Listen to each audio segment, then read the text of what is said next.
Justin Rezvani, my brother. My brother. Welcome to the show. This has been a long time in the making, and you're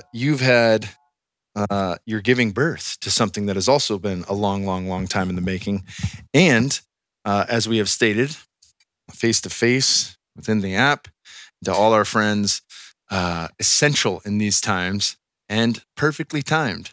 Indeed, brother. And I have so much gratitude for you because the inception of this was on a car ride as we were picking up Bear. And we started this dialogue of, hey, I'm working on something and I think we should do it. And it just led to this snowball effect. So I have a lot of gratitude for you and helping push me over the edge to say, get out of retirement, go build this. Yeah. So 1,000%, brother. So thank you so much. Yeah, absolutely. Well, let's, I want to take a deep dive into this, but we do usually have a format to the show. If there's a format to anything, the structure of the show is to dive a little bit deep into personal background. So talk about life growing up. Parents are not from here, correct? No, they're not. So you have a similar trajectory to our brother Shervin. Yes, I do. I'm a son of an immigrant. So my mom came here when she was 13 years old, and my dad came here when he was 17 from Iran. So they kind of really escaped right before the revolution. I'm half Persian, half Assyrian. So my mom's side is Assyrian, my dad's side is Persian. And so I grew up in the epitome of an immigrant family. English was my second language. Didn't grow up with any level of wealth, just a very kind of normal, average household. My dad worked like a dog. He'd leave at 6 a.m. He'd come back at 8 p.m. I was raised by my grandparents. So I always had this ethic, and my mom was a teller at a bank. So I always had this ethic of just working tremendously hard, and nothing is just given to you. It was just something that was built in me from my culture, because there's something about being a son of an immigrant in America. And what that programs you to understand is that you're not like, in some ways, you have to work way harder to get ahead. And you don't take anything for granted. It's not Absolutely. Like you wake up with the iPad and you're like, I want it now. Kind of how these. There's nothing. And that's not taking a stab at anyone else. I mean, that's me looking at my own son, thinking like, oh, let's make a trip to India and see or some of the villages in South America and see what other people are living like, so we have an appreciation for what we have here. Of course, what we build here. Of course, and it's like, and this idea, it also kind of really, early on in my life, was this concept of sovereignty, of your, you have to be a sovereign being. There's nothing that's going to be handed to you, and you have to work harder than the person next to you in order to get ahead. That's just the reality. It's like you have to work till midnight. Like I was up at the Keys till 1:30 in the morning last night fixing something. So it's just that type of work ethic was just built in me since I was a child. I started my first company when I was 13 years old. I was painting curbs in my neighborhood, painting the numbers on the side of curbs. And that's how I started. I went up to the door, I'd knock on the door, like, hey, I'll paint your curb for $20. Would you be interested? And I put their numbers on the side and then paint their trash cans. So I was like something that I did very young as a child. That's dope, brother. Yeah. Well, let's talk about your first foray in the business world. And, obviously all that hard work can lead to the detriments from other things, and so unpack that, your first stab or your big stab in the app game, and what happened with your health and how you've pivoted from there. Sure. So when I was in 2013, I was 24 years old, and I was looking at the world of advertising. And I'd work at this job that was selling banner ads on websites. So click these small little mobile banners. And Instagram, the year before, Instagram had got bought by Facebook for $1 billion. And I was lucky to have some friends that were influencers. So they were on some TV shows and they had like 50,000 followers on social media at the time. And so we said, hey, would you be interested in posting content for a brand? And now this is a very popular thing now, but in 2013 it was a bit of a new process. So I said, let me build the first app that connected a brand to an influencer. So if you go to the history of the App Store and the Apple App Store, the first app that was created that connected a brand to an influencer was this app called Reach. We were the owners of Reach. If you look at the U.S. Patent Office and the first patent written for mobile influencer marketing, funny enough, my name will be at the top of that patent. And so we built the first app that connected those two people. And we were lucky because we were early. It allowed for us to be the first way people could buy ads on Instagram at scale. So if you wanted to drive 10 million impressions to create your first Instagram channel, Instagram didn't have ads until 2015. So for 2 years, we were kind of the only way you could buy ads on Instagram at scale with influencers. I was lucky enough to grow that business in 2016, sold the company, and then stayed on the board all the way through 2018. And then 2018 is when the whole journey really starts. It's like, you sell a business. I was 27 when I sold the business. It was very young for me. I didn't really know much. I was very overweight. I was 240 pounds when I was running the company. And so I said, I'm drinking heavily. I'm doing drugs. I need to just take a break. I need to take a break from this. So in my head, I said, let me try the hardest endurance race possible. So let me train for an Ironman. So end of 2018, the beginning of 2019, I went all in Ironman training. So over that next year, I lost 70 pounds. So I went from 240 pounds, a little bit over 30% body fat, down to 8, and 69 pounds was when I did my Ironman about 2 years ago, August 2019. So I did Mont Tremblant was my first full distance Ironman. I did a couple halves during that year. And so I was in the best shape of my life. I was really just feeling the best. And then I, 2 months later, it's funny, Aaron and I, we go to Hawaii for about a month. We were kind of celebrating it was a great year, the end of 2019.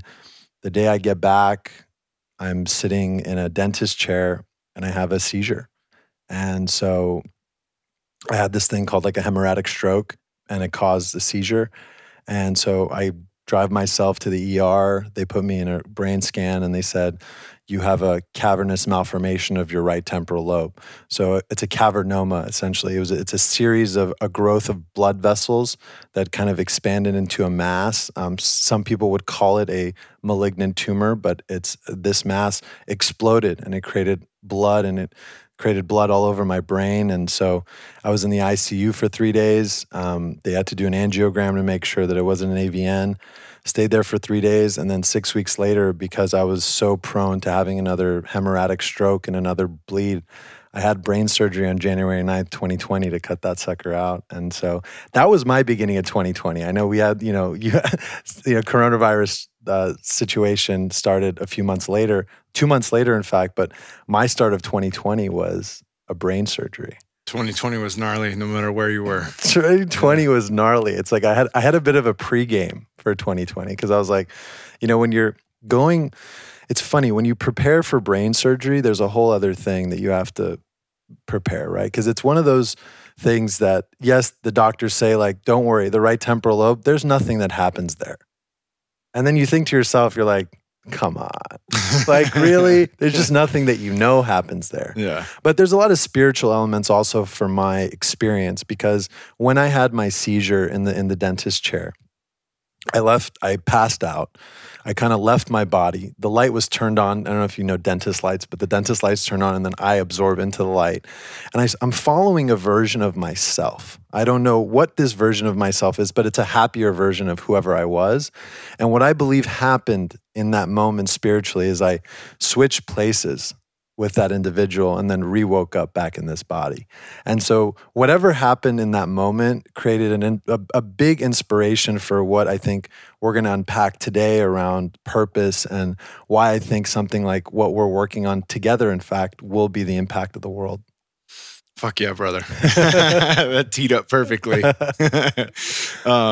Yeah, there's never been a more important time for us to reclaim our sovereignty. And it's been thought in my mind, to truly understand something, one must experience its opposite. They talk about that in Conversations with God. And if the nature of the game is to experience, to know thyself, which I continue to brush up with in many of the teachings, whether it's meditation, plant medicine, or spiritual text, this seems to be a thing, right? And, to give an example, if I make the mantra, I am strong, life might give me some way to show me how strong I am, right? And that is going to be expressed through a catalyst or a stressor or something that, it's like if you had the divine coach that miraculously added weight to your squat bar mid-set, and you're right. Oh shit, there's more weight on the bar. Yeah. Can I do this? Yes, I can do this. And if we are still in the individuation process and we are still looking to really find out what true freedom looks like, what true sovereignty looks like, it is quite likely that a strong opponent of that would show up and help us experience what freedom and sovereignty are not. And no matter where you stand politically, undeniably, we seem to have found that opponent. We seem to have found censorship at its peak all throughout the history of the United States of America, the short history of the United States of America, as well as globally with the censorship that's happening right now, not just on social media platforms, but from big government. Yep. And, our good buddy, JP Sears, who's obviously, a part of what we're about to talk about, a very big part of the, his last 2 videos, which I'll link to in the show notes, really detail this in a funny, easy to digest way, right? Because it's important, when you start rabbit holing stuff like this, and I've talked a little bit about this solo cast that I want to do on light and dark. I've gone down the rabbit hole of the darkness, and it's not fucking fun. It's not fun to realize these things and see how these dots start to connect, and that looks like there was a plan for globalism, a new world order, the Great Reset, et cetera, et cetera, et cetera. It's all saying the same shit. But more or less, top-down control from a centralized government, which starts with loss of freedom of speech, which starts with we're going to help Facebook target misinformation, which has come straight from the powers that be in this country on video. So as JP jokes, it appears that they're playing poker with their cards face up. They're literally showing us this. They're not trying to do it sneakily, or we've known people who've been able to look at our phones for fucking 10 years, right? But what they determine to be misinformation is kind of the crux of the argument. Sure. Right? The Dirty Dozen list that they came out with Dr. Joe Mercola, a guy I've been following for over 10 years, who I first learned about the dangers of fluoride, vaccines, you name it. And look, if you want fluoridated water, go for it. If you want to vaccinate your children or yourself, or you think you need a flu shot, that's totally fine too. Yep. Where that crosses the line is when we mandate how someone else should live.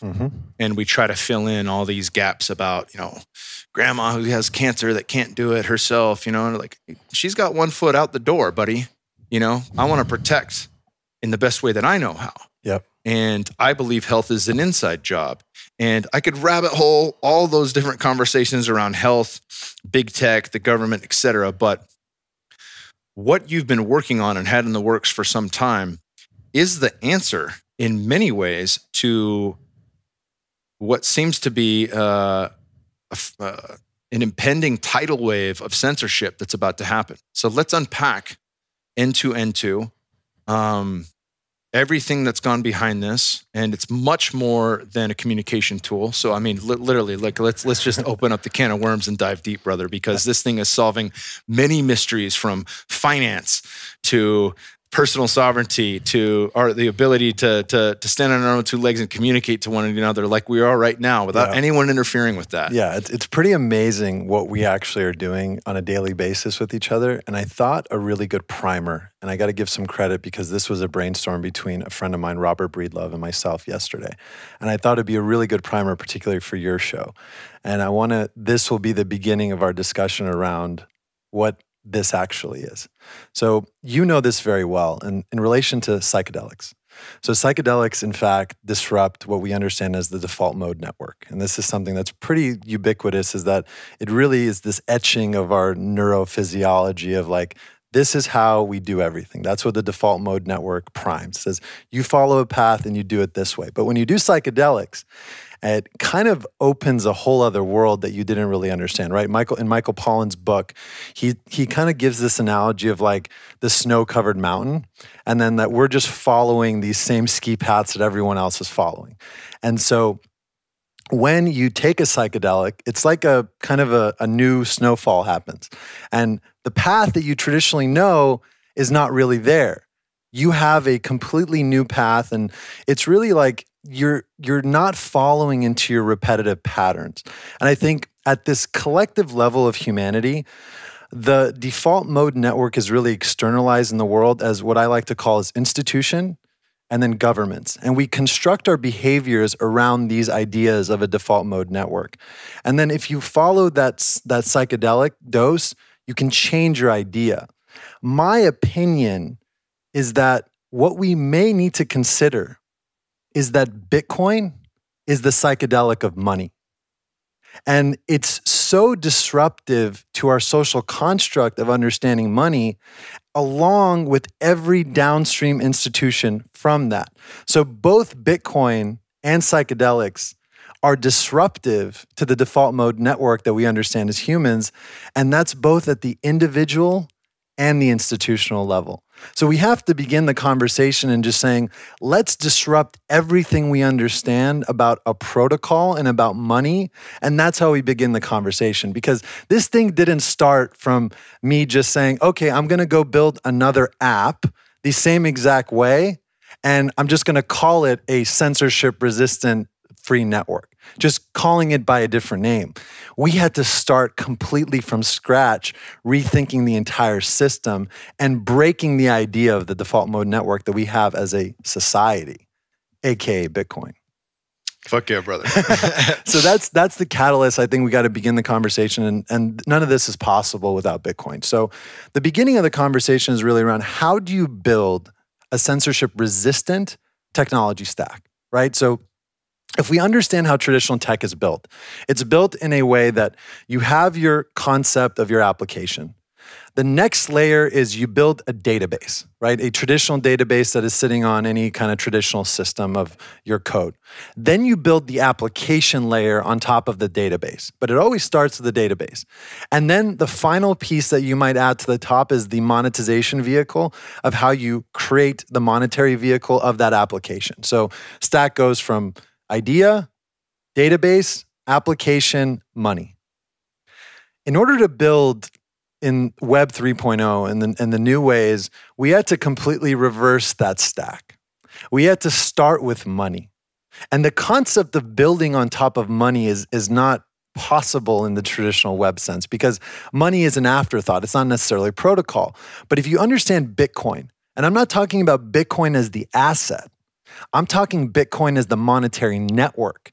The decentralized concept that millions of machines around the world are creating a cryptographic hash to move money effectively from individuals on a protocol layer with no centralized service. If you start with that, then you can build the application layer, and then you can eliminate the database completely. And then you effectively have built a decentralized network, and more particularly, a decentralized communication network. And I think that's one of the really important things is like social and communication is a form of currency in itself. The ability to talk to another individual is a function of currency. And then additionally, layering that with money, you've created the future of what social looks like. And I think what we've really spent the last year doing is trying to find what is the way this thing should be done in the future. And I think that's what we've been able to put together, and that's what we're working on every day together. Absolutely, brother. Well, let's talk about some of the, I mean, perhaps you've got the notes here. So if you want to, you take this wherever you think we should go, and then I'll chime in with questions and all that. I don't even need to steer the ship. My hands are off it. So I think, where do we start? I think what would be a good catalyst to start? Well, I think when it comes to money, understanding what the potentials of the decentralized market looks like versus what we're currently up against. Many people, well, not many people, but some of you may know, especially if you follow Ice Age Farmer. I'll link to one of his videos in the show notes. He's one of my favorite guys on YouTube currently, while he's still allowed on there. He did a great video on manufactured supply chain issues. And in that video, he talked about inflation and our ability to print money. Now, most people saw prior to 2020 what the value of a dollar looked like compared, like previous to the Federal Reserve Bank and up until now, right? So I think it was 5 cents. Our dollar was worth 5 cents, a nickel, compared to what it was when the dollar was first around, or pre-Federal Reserve era. And I could be off by a little bit, but not by much.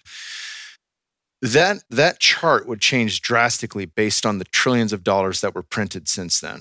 Of course. In response. I think 4 trillion. 26% of the whole money supply was printed in the last 12 months. Right. So the level of inflation that we are to, somebody said like, oh, inflation's up 5.6%. And I was like, who the fuck came up with that number? 13% last month. Yeah. I was like, did you hear that from the government? Is that what they want you to think? Right. Like our inflation has never seen a jump this high, this fast in recorded history since the founding of the country. And there's no way to really put that in perspective. What it ends up being is chicken prices may double initially and then triple and then quadruple. What it means is, I mean, we already see this with the cost of lumber, steel, all sorts of things that it's like, oh, I don't need to build my house. Big fucking deal. Well, no, this affects everyone, right? Yep. Gas prices have skyrocketed. They're almost $3 a gallon here in Texas, in big oil country, right? When I first moved here, they were $1.70 a gallon. They're almost at $3 right now for the cheap stuff.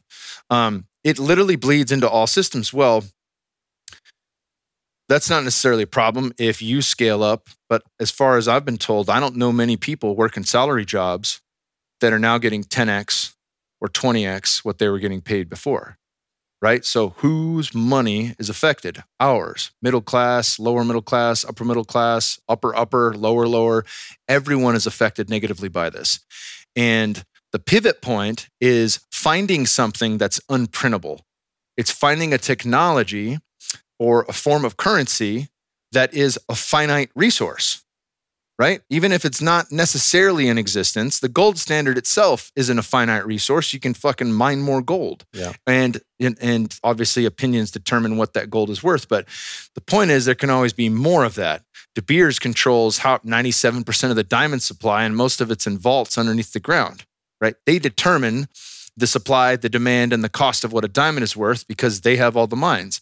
So gold standard isn't necessarily the best standard. It's not necessarily the gold standard to use that in a figurative sense. Yep. A finite resource is. So let's talk cryptocurrency in general for a second and then talk about why you built this on the back of Bitcoin. So I think understanding Bitcoin in particular is, Bitcoin was created by a pseudonymous founder named Satoshi Nakamoto. And he or she or the group had a very core ethos of saying, we don't want to have control of what this is. It was a very particular position to make this a peer-to-peer electronic cash system. There was a finite amount of Bitcoins that will ever be created. It's 21 million. We know the exact number and when the last one will be mined through the blockchain. So it was set to be a finite resource. There can't be any more printed. There can't be any more created. So that gave the concept of this fungibility aspect to allow someone to trade it with another individual, but it's the same Bitcoin. It's the same one. We can actually go back and find out the Bitcoin that I give to you where it actually originally came from if you go back far enough in the ledger.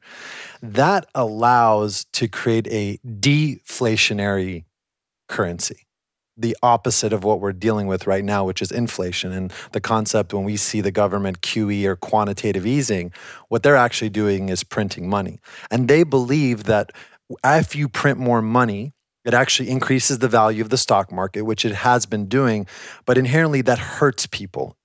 It doesn't work. When you print more money and throw money into the system, it hurts people. So Satoshi knew this. They knew that this was going to be a problem eventually, and it came out from the 2008 crisis. And so why did we decide to take a position and build the N2N2 protocol on top of Bitcoin, and more particularly on top of Lightning? Number one, no one controls Bitcoin. There's not a single person that says, I control Bitcoin, where if you look at most of the other cryptocurrencies, there are some very clear people that control how it works. The second piece is that it is truly a decentralized network. So we are actually piggybacking off the benefit of the most ubiquitous decentralized network ever created, which is the Bitcoin protocol, the Bitcoin core protocol, and the ethoses around Bitcoin. We are essentially building what Bitcoin is. Number one, Bitcoin as a concept is censorship resistant. That's what it was built to do. It was built to not allow people to go into a centralized government and be able to just take it away. It has an element of being decentralized. It's also an element of pure digital sovereignty. If you own your keys, if you hold your keys and you hold it personally, there's no one that can come and decide and say, you know what, these are mine now. They can't steal them off the internet. These keys are you've seen what your keys look like on your device. If someone were to access your messages, they need to have that long cryptographic code. Those are your private keys. No one has access to your private keys. it's a level of privacy and security that we've never seen before. And this is the level of cryptography that Bitcoin allows for. So the natural transition was, if we can send money peer-to-peer, can we send data on top of that same file? That was the theory that we put out a year ago, and said, if we can move a message between an individual through these rails that are created on the Bitcoin Lightning Network, can we also move data with a media token? Can we innovate a new way to move data? And the answer is yes. And if you can move data in a peer-to-peer way, decentralized, you've built the future of what is social media. Fuck yeah, brother. So I think going into the idea of this also being very like open, global, and inclusive is also very important. So the traditional tech stacks, again, have been built in a way that they are private companies that have rules based upon advertising. And I'd argue that a lot of this always comes back to the problem of money, because the facts are that some of these dissenting arguments, particularly around vaccines and all the things that I think are really important topics, there is a spectrum that advertisers don't want to be associated next to those types of messages. So Unilever or any of these other brands call Facebook and say, hey man, we're not interested in this type of content being on your platform, and we don't want to spend money on ads. So what a byproduct of that is effectively censorship and deplatforming. But what we have failed to forget is that the impact that Facebook and Twitter is like, they own the public discourse. You can't exist on the internet now without being related to Facebook. They're so large and so impactful for the messaging being distributed that if you get banned from these situations, like the former president of the United States, you basically disappear in some ways off the face of the earth. That becomes a utility. It's effectively a public utility now. It's not just a private company. And I think that's something we have to understand and lean into, is that these companies have gone so big that we have to give power back to the people. So that's why we've decided to take a position of, we're going to create an open source utility. We're not a platform. We have no centralized element to what we do. Every individual person has full custody of their own node and their own social media account. You are not just an account on a database inside of Facebook. When I gave you that key to come into N2N2 for the first time, that is spinning up your own personal server that's sitting on a virtual machine somewhere, and that you, with your private keys, are the only person on the globe that has access to the information that you send through that, through the Bitcoin that you send to that, to the access of the content that you see through that. Not a single person in the world can ever see access to that. And that's just the virtual machine. Eventually, these devices will be sitting in your home. And the only way that someone will turn you off on the face of the internet is if they rip that out of your wall. And that's very unlikely. So I think that's what we're going to as a future, is that you're not aligned in a database. You're your own sovereign social media platform. I love that. And we're obviously there's a big focus on social media here. One of the things that the current administration has recently proposed and said they were going to do is to basically police our own text messages, SMS text messages. And, that's caused a rapid rise. You can see how many people understand this even before the current administration flat out saying this. Obviously, people understand from Edward Snowden that they've had the ability to look through our cameras, to take over our phones, to look through them at any given time. So that's not new news, but to openly state, hey, this is what we're going to do, that's different. That's a whole new level, right, to the game. And one of the ways that I'm confident that the masses here understand what's at stake is because of the fact that we've seen WhatsApp, prior to Facebook buying them, blow up. Signal has blown up. We've seen so many of these companies that are end-to-end encrypted really take a stronghold, and you can see it in their downloads, right? But there's an issue with these. Unpack that issue and how you guys have, I know you've already covered it, but link back to why that's not an issue with N2N2. So I think the concept of centralization versus decentralization has been a topic in history forever. And so let's compare what every single application that's currently working really is doing compared to what I think the future of the world looks like. So the apps like Signal, the apps like Telegram, WhatsApp in particular, the way they're built is that they're a centralized database system that encrypts the data end to end. So when you send a message, supposedly, because it's not open source, you can't review the code to actually understand what's going on, which is also a little difference we'll talk about, is that when I send a message on WhatsApp, it goes to Facebook's server and it's encrypted on their server and then sends it back to your device. There's still a centralized element holding that data, holding that message that your phone sent that message, because it's Kyle's line in a database sent to Justin's line in a database. It's just databases sending messages at this massive scale. That's the centralized approach. And it works. It works in many ways. It's actually very smooth. What we believe is that history shows that a decentralized network is actually inevitable. You know, if we think about the natural elements of the mycelium network underneath the ground, how is nature's intelligence decentralized? Why would we not build a digital version of that? Why not would we take nature's intelligence and build it into a protocol? And so what we've decided to do is every user is a node on the network and they have full custody of that node. So let's talk about how messaging would work in the decentralized world, and particularly around end-to-end. And this is, I think, the brilliance of what is Bitcoin. So we work on the Lightning Network.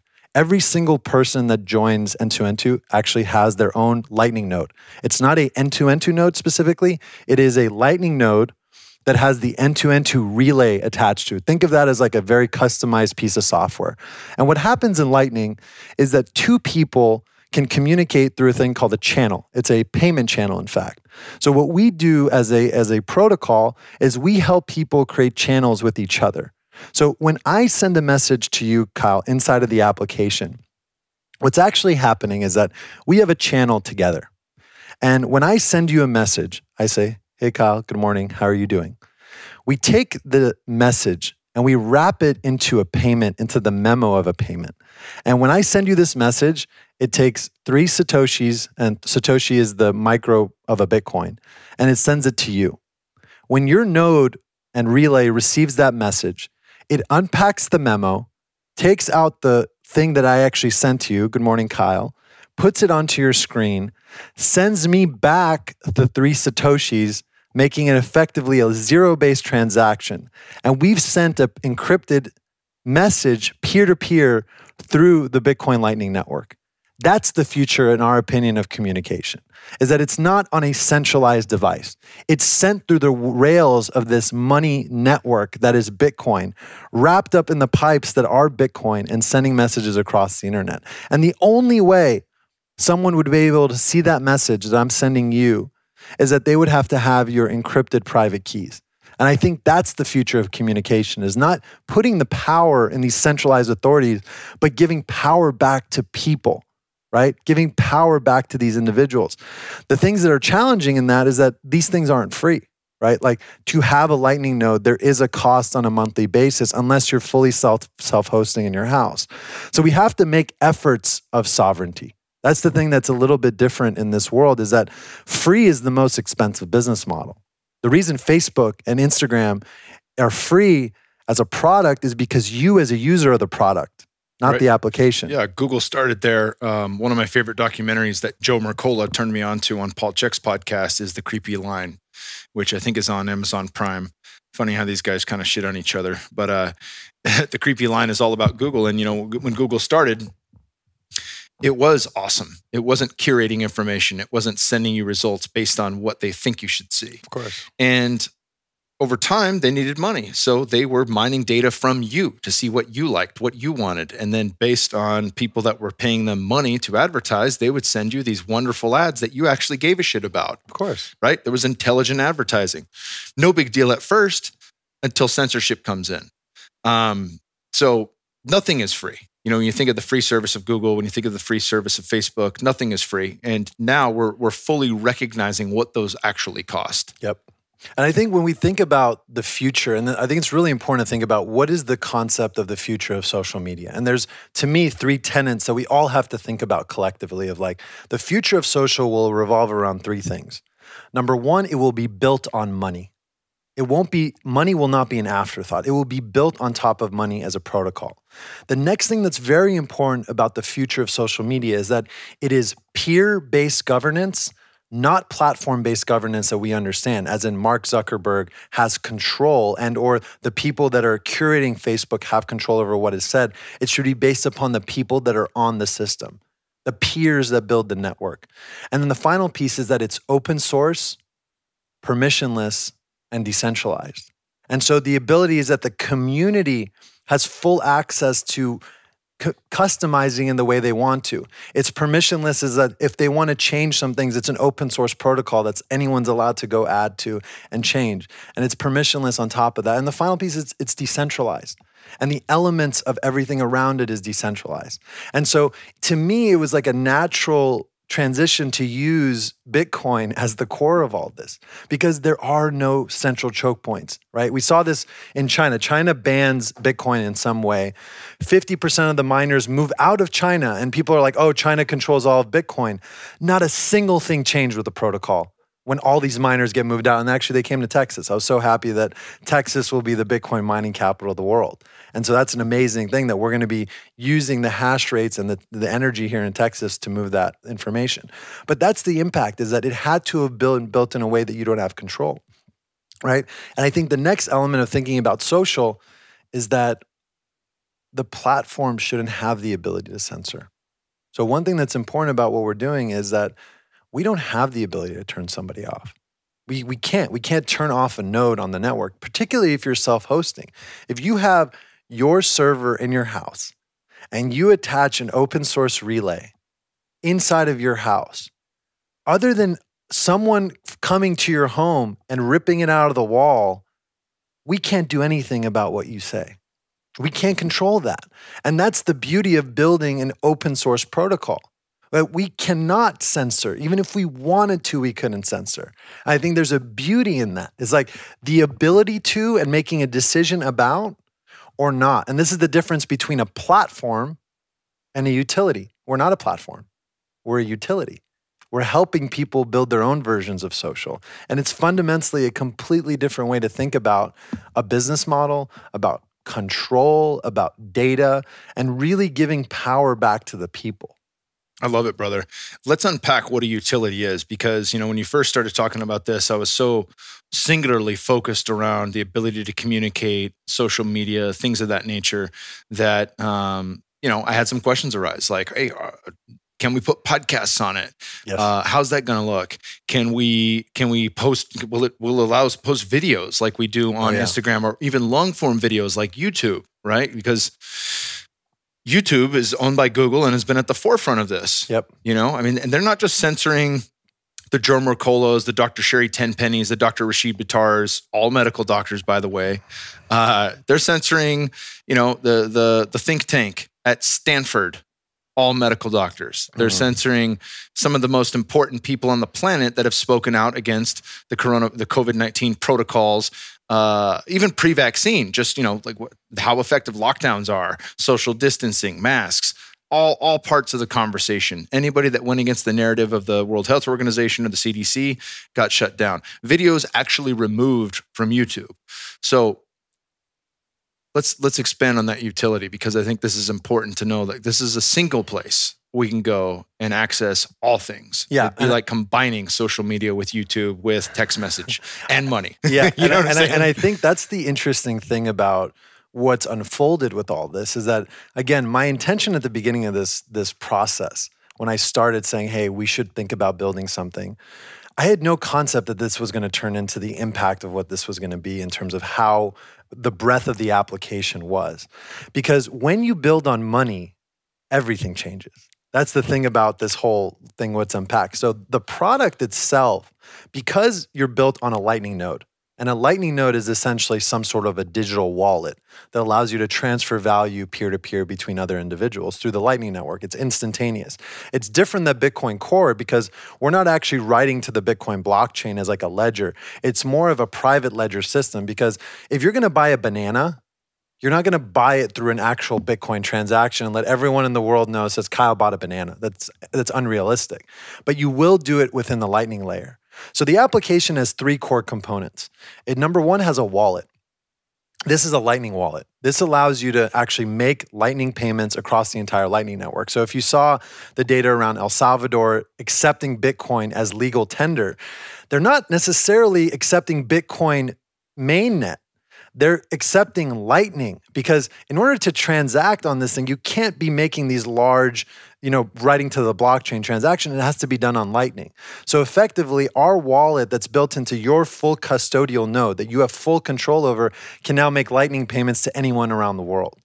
The second product is chat. And we discussed that. That's an individual one-to-one encrypted messaging system between you and anyone that you like, as long as you have their pub key, right? So again, it's a private network. It's not something that's open that you can go search a directory at Kingsbury on Instagram and find it. Then the last piece is that communities.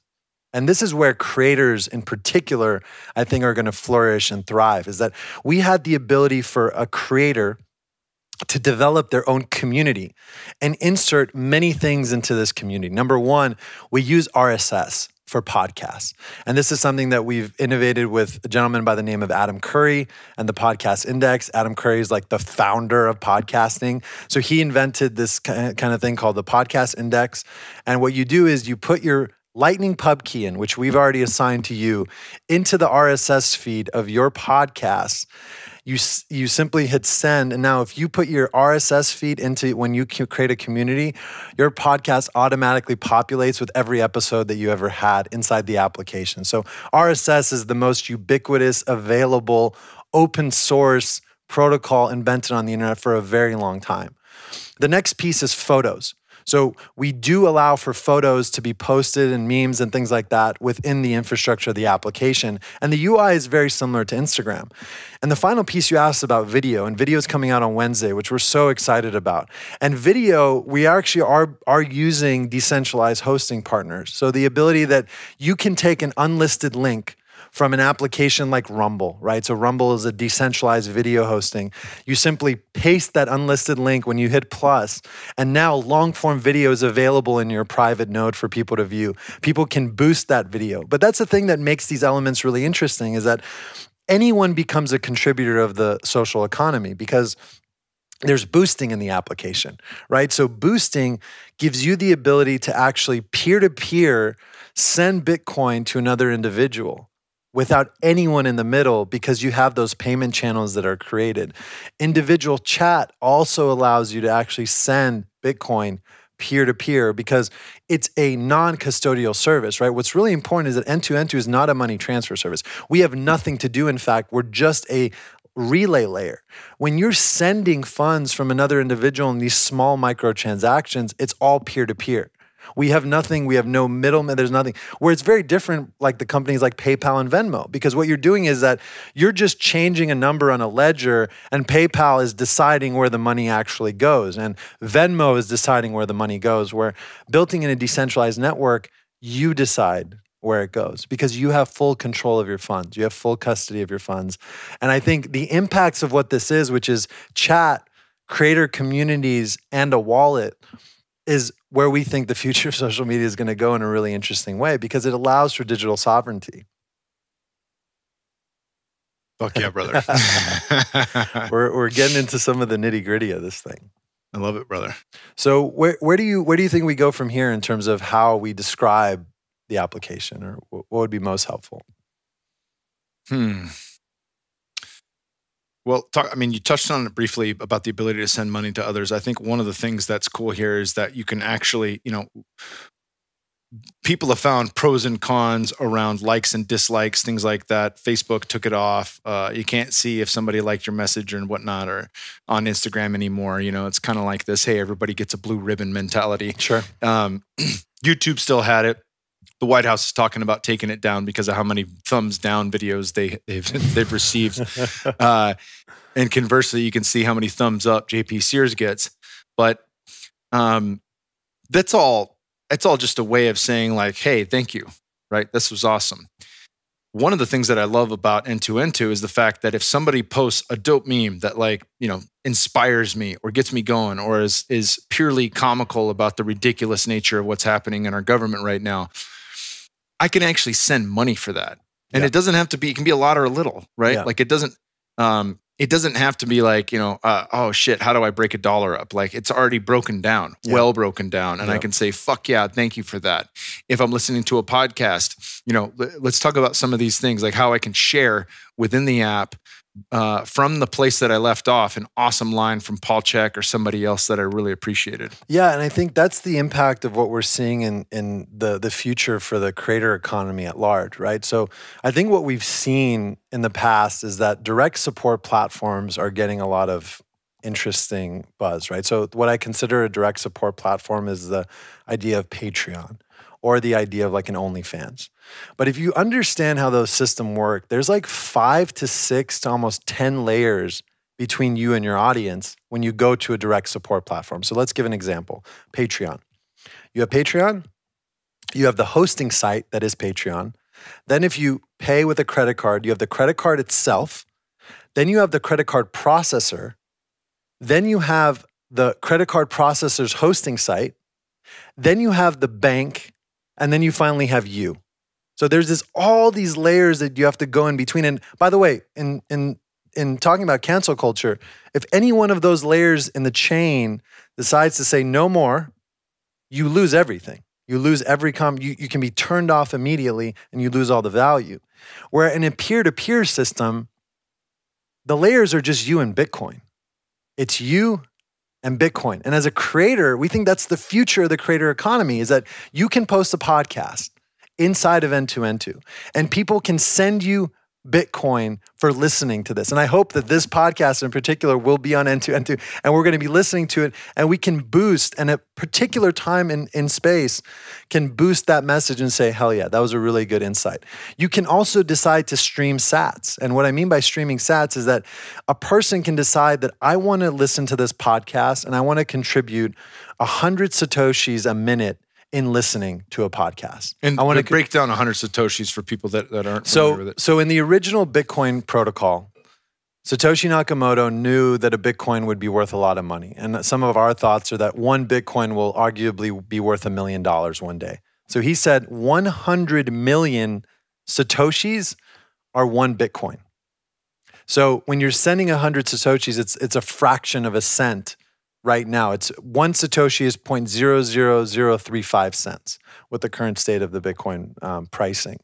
But you sending and streaming those sats, eventually, maybe at the end of a podcast, maybe at the end of a 100-minute podcast, you've contributed $2 in real money to your favorite creator.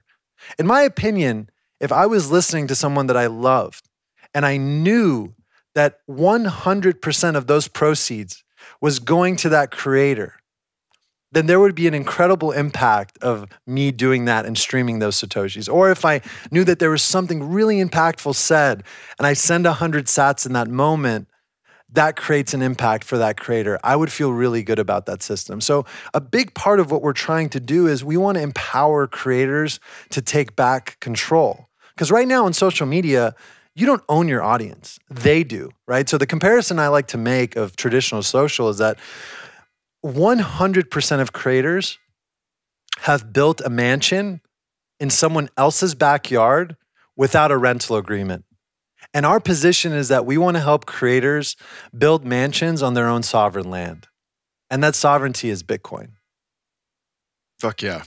That made me think of like the 99-year leases you can get in Hawaii, but yeah, plus some type of clause where they can say, and we can just take it back from you anytime we fucking want, no matter how big you built it. Yeah, I mean, that's what awesome. People are up against. We just had Dr. Kirk Parsley on, who is a former Navy SEAL and a medical doctor for the Navy SEALs, still practices medicine.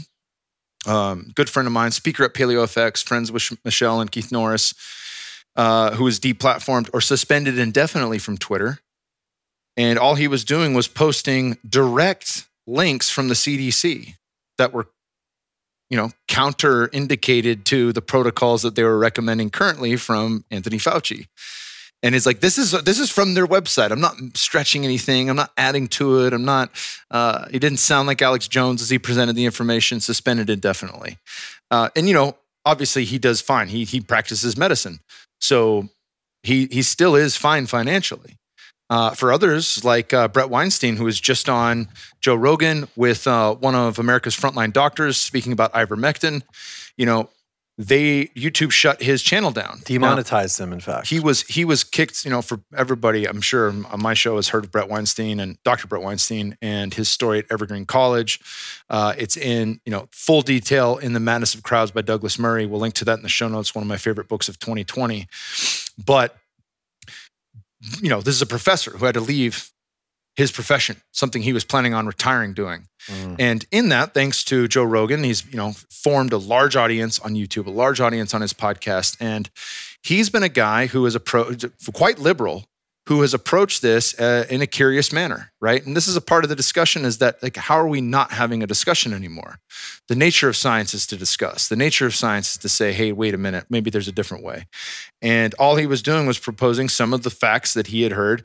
And he, is very good at sourcing some great people. And he brought on this doctor who has really been on, I think he and the group that he works with developed the protocol for ivermectin. And that went against the narrative. So deplatformed, demonetized, has a strike or two on YouTube, doesn't understand why.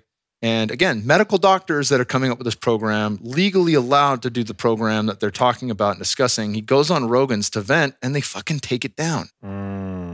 They take it off Rogan's. So, and this is a beautiful thing, long-term, right? Because you don't fucking scratch the sleeping lion.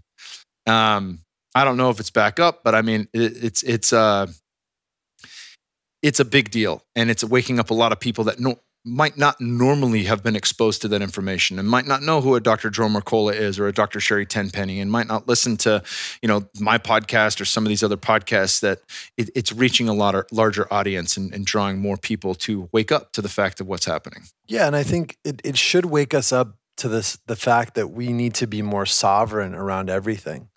Right? The concept that we are the product needs to kind of be removed from our ethos.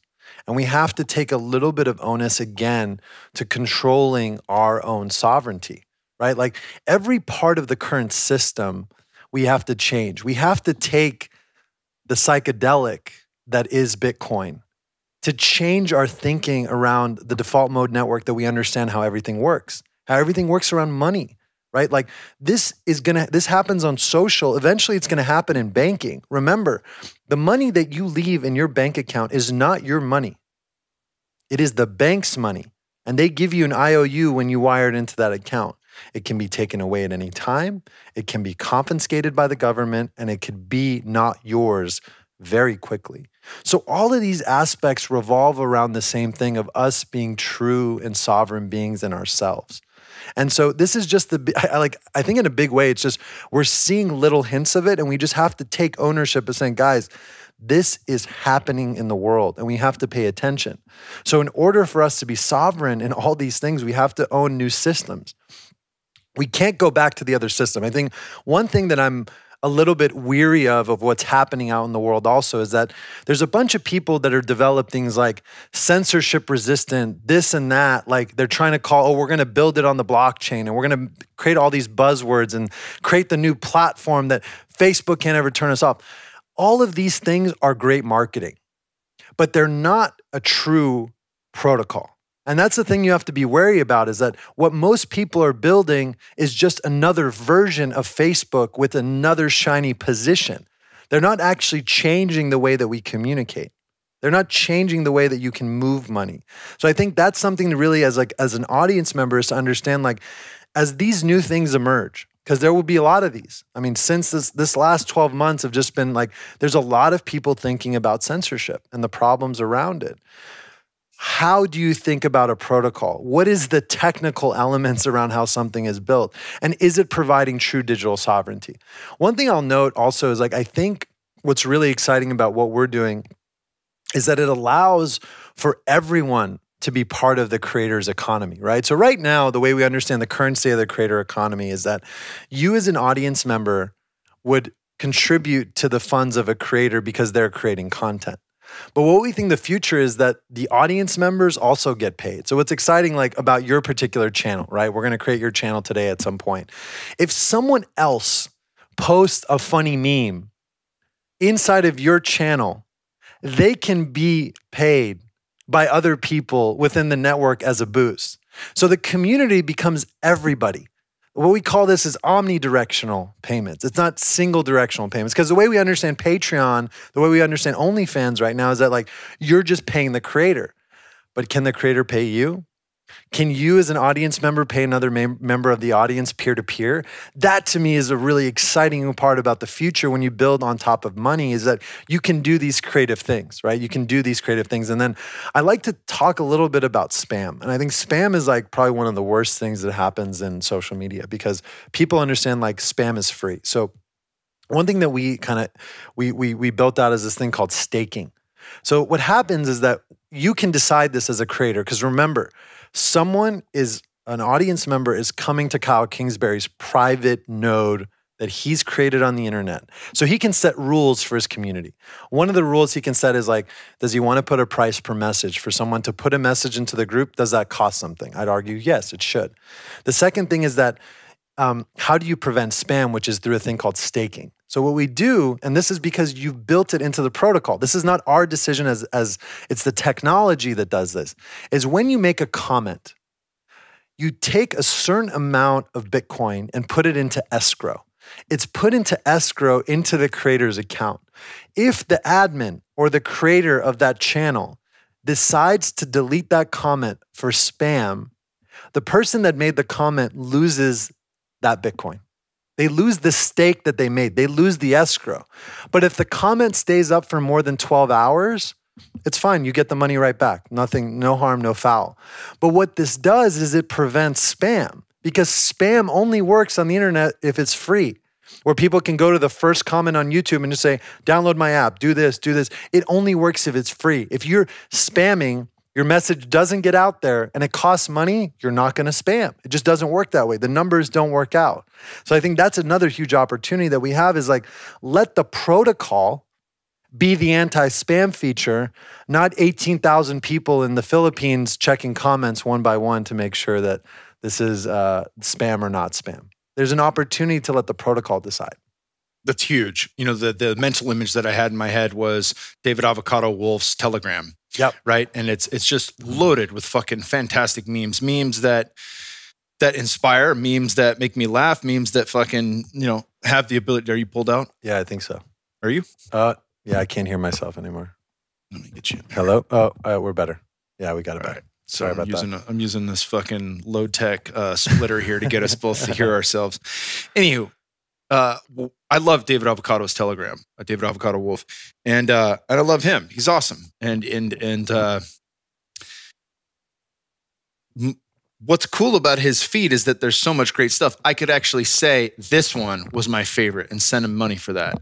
And what's cool about when David Avocado Wolf is a part of this, I will be able to post a meme to his. Yes. And then all of his audience in that community will see it. Yes. If it's dope, it stays. If it's not dope, it gets fucking deleted. Exactly. Right? So like that, if it's awesome and it flows with that community, it will remain there. And other people have the ability to pay me as a contributor to the community, not as the creator or owner of that community. Of course. And if it's shit, then it's taken out. Of course. Right? So like that is the thumbs up and the thumbs down done financially, and it's a thumbs up and a thumbs down that actually carries weight. There's substance behind it. This is the beginning of the concept of peer governance versus platform governance.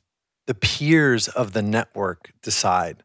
The peers of the private community decide. This is not open social media that you post and everyone, it's like you're deciding to be part of this particular person's channel because you have an affinity toward that channel. Likely you would pay to be part of that community. It's not free to join a private group from your favorite creator, right? You're paying to that creator to join that.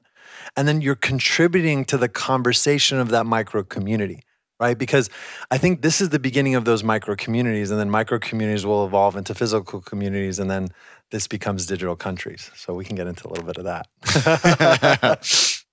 Fuck yeah. Well, let's. Is there anything left to finish around this part of the conversation, and then we can talk about what this potential future looks like? I think open source is the other last piece to me that's really important about how you need to build in the new world. versus the old world, right? So most companies that we understand right now, I think of the world, like the Facebooks of the world, the Twitters, is right now Twitter's not open source, as in the sense of the source code is available for you to read into, seeing how every message is used, because that's the proprietary information of those companies.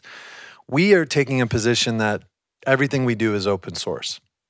And there's what that means is that anyone can go to the protocol itself. They can join the network as a individual user without ever going through our node builder or actually building those relays if you're a developer or you have the ability to understand how to create an umbrella or a relay.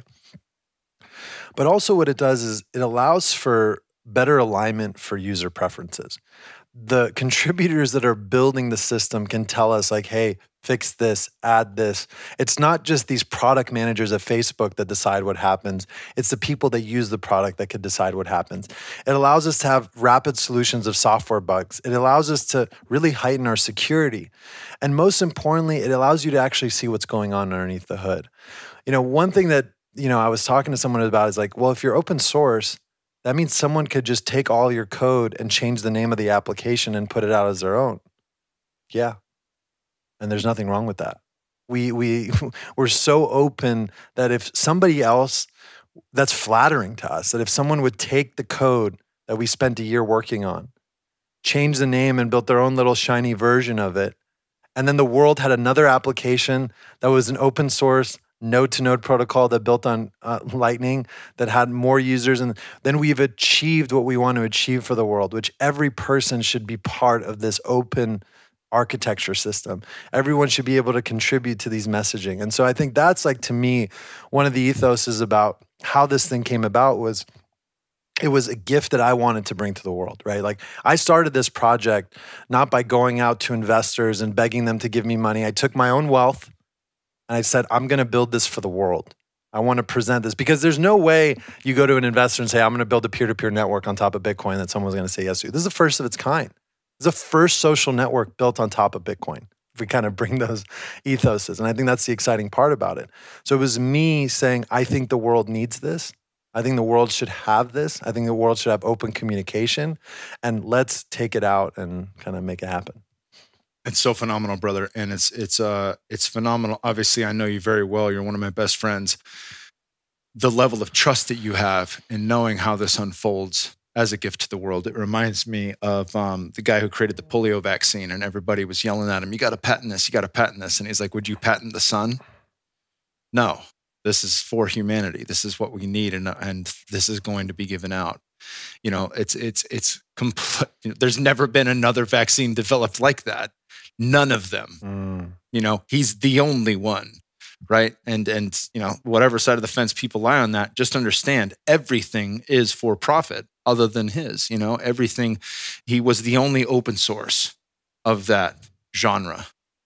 And it's really cool to see you trust in the divine and understand like what your mission is right now and purpose in delivering this to the world at a time when we need it most. Yeah. It's fantastic, brother. Thank you, man. And I can't, I appreciate your support so much because what we've been able to do, and this is the oddness about coming to Austin, right? Like I came to Austin last September really to chill. Like I had no plan to work on this. And then a month in, there's this like divine hit. Me and you have dinner with Mickey Willis.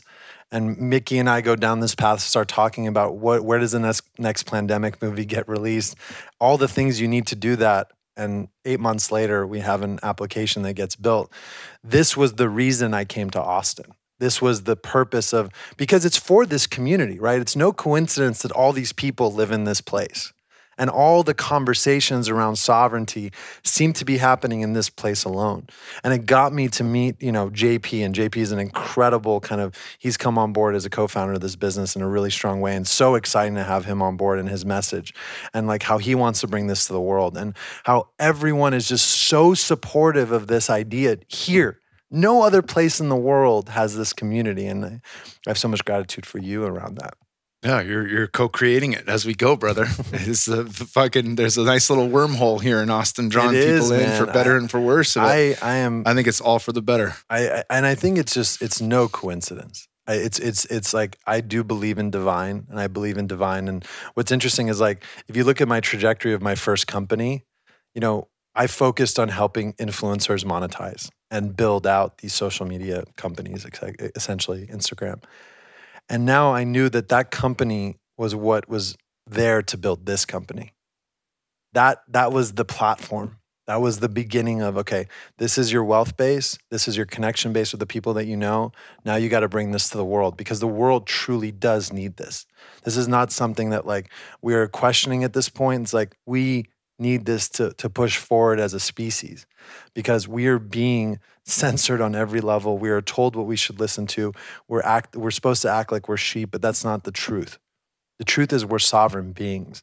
And we need two sovereign things. We need sovereign communication. We need sovereign money. And we're providing both in one solution. Yeah, I've spoken many times with you, many times on this podcast about broken systems and how, over the course of the last 18 months, it's become glaringly obvious how broken some of these systems are, from finance to education to healthcare to now freedom of speech.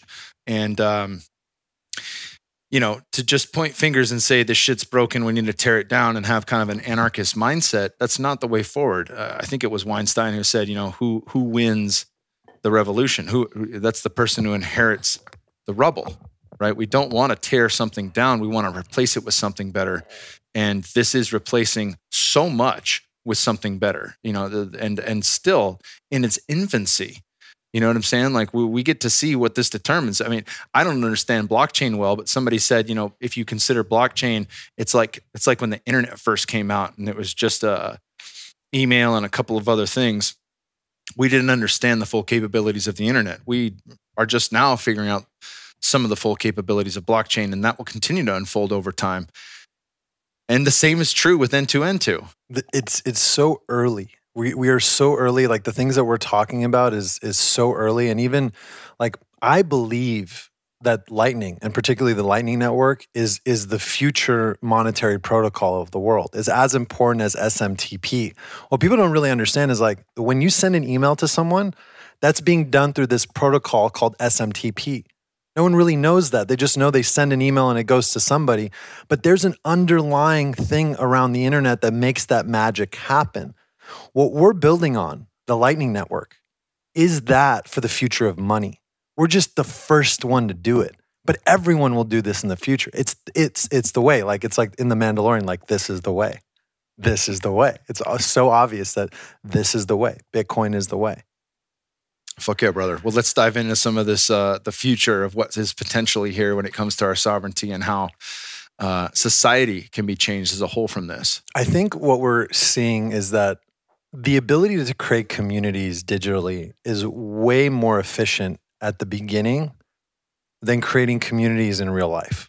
It's just better for now, right? It's the beginning to say like, so we have people listening to this. You have people in this digital community. I think Fit for Service is also an amazing analogy here, is that you guys have your Academy app.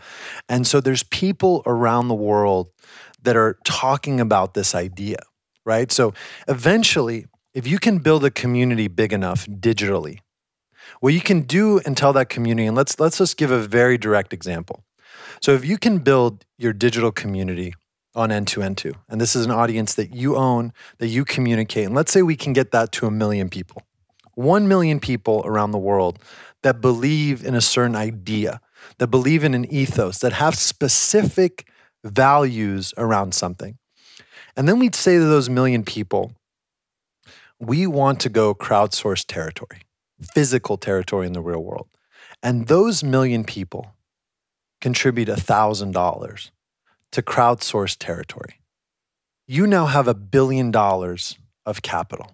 $1 billion that has been crowdsourced by 1 million people. And you go to a government. Let's say we go to Governor Abbott.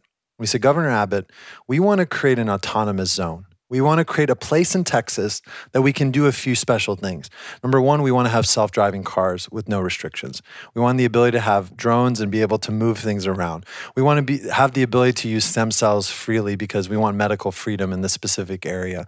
But we just want it for this autonomous zone. It's just a small zone. And we're going to give you $1 billion for you to allow us to have 500,000 acres or maybe 1 million, whatever it is, a certain amount of land to go and do that. then people start moving there. Then people move there because of the values that you created digitally and crowdsourced digitally to come to a specific place. And the future of what I like to call crypto civilizations. Eventually, through digital experiences, people will crowdsource territory and move into specific places on their own. And this is, I think, the future of applications like this, is that this is the beginning of us creating these digital communities that will eventually move into the physical world, because you want to be around people that are like-minded. You want to live around those people. And if you can crowdsource in this way, that's the future of a digital civilization, or as Balaji's calls it specifically, a crypto civilization. It's such a beautiful idea. And even if driverless cars and stem cells doesn't resonate with you, you find people that share the commonalities of a shared myth. And I'll link to the episode that Paul Check did, a solo cast on tribe building, which is phenomenal. Jose, please. Thank you, brother. It's absolutely phenomenal. But that's in essence what we're working towards, is in a sea of 7 billion plus people, finding our people and reconnecting and allowing the sovereignty of each individual node, per se, of land to operate in such a way that they're, number one, do no harm, right? I think that's a universal law, but they're able to live in a way that's impactful and meaningful for them. And they're allowed to do so. And a neighboring group can live in their way, and they're allowed to do so. The first time I went to Kentucky, I know I've brought this up a few times on this podcast, but I was blown away. I was 28 years old. I was out with some special forces guys, and I was teaching the hand-to-hand portion of the combatives. They were teaching me a lot of the weapons work. And I saw that there was dry counties and wet counties. And I was like, what the fuck is this? What's a dry county? And they're like, all the people who live in this county, they're not allowed to drink alcohol because they voted it that way, right? Like, alcohol is illegal here. And I was like, as a 28-year-old drunk, not during fight camp, but certainly partied outside of fight camp, I was like, that's absurd. And years later, I looked at that and I was like, oh, that actually is the smartest, most intelligent way. Because if everyone there agrees, we don't even want alcohol in our stores. We don't want access to that. And for whatever reasons that may be, maybe it's a town of alcoholics that have all given it up. Maybe it's a town of people that view alcohol as the devil. It doesn't matter. What matters is that they all agree. And the people who want alcohol can move to the wet county that's right next door. And they can access it there legally. And they can say, yeah, we all agree. We want that in our stores. We want to be able to party and let loose and celebrate with alcohol in that way, with respect and reverence, or without, right? Like that freedom of choice to be around people that are like-minded should always be there. There is no one-size-fits-all diet. There's no one-size-fits-all vaccine. There's no one-size-fits-all anything. And this would allow that to take place. It would allow us to find purpose and meaning and tribe building and an ethos and a myth that is shared collectively within a group, however big or however small. 10 people, 100 people, 1 million people. Doesn't really matter. And I think the ethos of that is looking at the efficiency of how it starts digitally, right? We're seeing remnants of this now where like people are like, oh, we're going to go buy land. We're going to go build this community and then people are going to come. I think it's the wrong approach. I think the approach is you start the other way around. Remember, the default mode network has to be broken. First, you start your community digitally. You grow it to a certain extent with values and growth. Then you crowdsource and then you build the physical manifestation of that. Not the other way around. And I think that's the approach that's a little bit more scalable per se. And it's the approach that I think will work in the long term. And I think that what's interesting is we all have social contracts with each other that we potentially have done in a past life. And so I think these digital communities will be the fulfillment of those social contracts. I love it. I absolutely love it. Yep. One more book, Sacred Contracts, Caroline Myss, MYSS, phenomenal. That talks on the soul level, what these contracts might look like, and breaks it down very well archetypically. Somebody I've learned a great deal from. What else is there, brother? Is there anything else that we haven't covered on this first go round? I know we're going to be back here quite a bit. I think we're going to be back when we see what this does. You have a little bit over 150 people on it as of today. We will have a few thousand in the next week or two as we really put this out to the world. I think we'll have another discussion about what this ends up being and what this turns into as more people come on to this idea of building a decentralized internet. Beautiful, brother. Well, most certainly, I want to link to people's ability to go online right now and sign up and download the app. Yep. Talk a bit about how that process looks. Yep. So the way that it works right now is we have one main avenue currently, and it's the ability to have your own node. So the way you do is you kind of go to our hub. So if you go to n2n2.co, it'll lead you to the hub, which is hub.n2n2.chat. And what that does is it allows you to purchase with a credit card your node. And what happens is that we do a few things for the node. What we do is we preload some Bitcoin on there for you. We also create the relays, and we also create the channels that allow you to communicate with everyone in the existing Lightning Network all in one go. So you put your credit card information in, you buy your node, you get a connection string that allows you to go into the application for the first time. That allows you to enter your private virtual machine. The first thing you want to do when you get into the app is back up your private keys. So go to security and backup, export your keys, and save that in a very secure location. Once you're in there, you're in the application. Then you'll be able to move Bitcoin into your node. Again, this is not something like we don't transfer Bitcoin into money. That's a money transfer service, but we work with a partner called River Financial. River will allow you through their application to move Bitcoin directly into your node. And then it has the ability to do what you want. Then there's communities, right? JP has his community, Aaron has his community, Dr. Saladino has a community, you will have your community hopefully today. And then it'll have the ability to chat with anyone on the network. You just have to ask them for their pub key. And then that's how we begin the process. Currently, there is a fee to join per month because these are actual physical virtual machines. It's like, imagine you have your own website. Websites aren't free if you have your, KyleKingsbury.com. There's a bit of fees to have that virtual machine hosted. So right now the nodes are $9 a month and it'll be a reoccurring subscription. And that's just an inherent cost that we have. Or down the road, you can build your own, right? Right. And that was the second avenue that I was going to say is that you can actually go right now, buy a Raspberry Pi, install a software called Umbrel. Umbrel will allow you to have the entire Bitcoin Core blockchain onto a terabyte hard drive. This will cost you about $300 to $500 to get it going. Install our relay, which is open source and available, and then you're on the network for free. We have nothing to do with that. Like you create your own channels. There's a little bit more complexity. The reason that we have a fee per month is that we are creating all these instances, and it's an individual virtual machine for every single person that you have full custody over. We have no control over that virtual machine. We have no idea what's on it. There's all these elements that we had to do. And we prefer not to like fake you out and say like, okay, in a year, we're going to have ads and then we're going to subsidize the cost. It costs money to run this thing, right? It does. It's just it's not free. So we have to put it back on the user. It's back on the sovereignty of you as an individual. And that's the way we're going to build a peer-to-peer network is that we have to build these systems from the beginning. If I were to told you it's free and we're going to figure out a way down the line to charge money, that would be great. But that's just not truth, and we're not being subsidized by a Russian billionaire on this chat app, which, one of the most famous ones, that's what it actually is. It's just being subsidized by a billionaire, or it's being subsidized by donations in a different way. That's just not our approach. So, fuck yeah, brother. We'll link to that in the show notes. Also, we'll link to my node. Exactly. So there's gonna be an ability to have a specific QR code that people can scan to enter your private community. So we can put that and embed it right at the bottom of the show notes as well. Beautiful, brother. Fuck yeah. Fuck yeah. This is exciting. Kyle, thank you. I'm honored to have this conversation with you as a brother. I love you so much. You're such an inspiration to me continually. Thank you. Thank you. Thank you. Thank you, brother.